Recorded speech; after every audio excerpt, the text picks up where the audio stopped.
Concept या principal समझने जा रहे हैं जूरिस्प्रूडेंस का, जिसको हम बोलते हैं पजेशन। तो आज का जो टॉपिक है वो है पजेशन इन जूरिस्प्रूडेंस। तो जूरिस्प्रूडेंस में पजेशन का मतलब होता है फिजिकल या मेंटल कंट्रोल। मतलब ये ऐसा एक कंट्रोल होता है आपका किसी चीज पर, जिसको हम बोलते हैं मतलब पजेशन।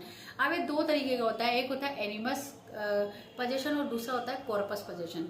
तो कॉर्पस का मतलब होता है किसी चीज पर अगर आपका फिजिकल कंट्रोल है तो इसको हम बोलते हैं कि ये पजेशन जो है वो कॉर्पस है। और एनिमस पजेशन का मतलब ये होता है कि ऐसी चीज जो कि आपका इंटेंशन है पजेस करने की, तो इसको हम बोलते हैं एनिमस। तो सिर्फ फिजिकल कंट्रोल जरूरी नहीं होता, एनिमस जो कंट्रोल होता है वो भी। तो दो टाइप से जो है कॉर्पस और फिजिकल जो है पोजीशन होता है।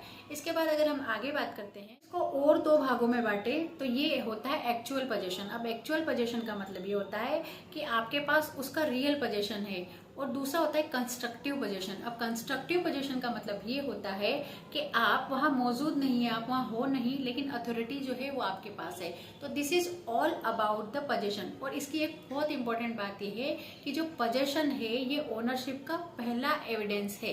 तो अगर आपको ओनरशिप सिद्ध करनी है, प्रूव करनी है, तो आपको बताना पड़ेगा कि आपका जो पोजीशन है वो आपके पास था। दिस इज की ओनरशिप क्या होती है।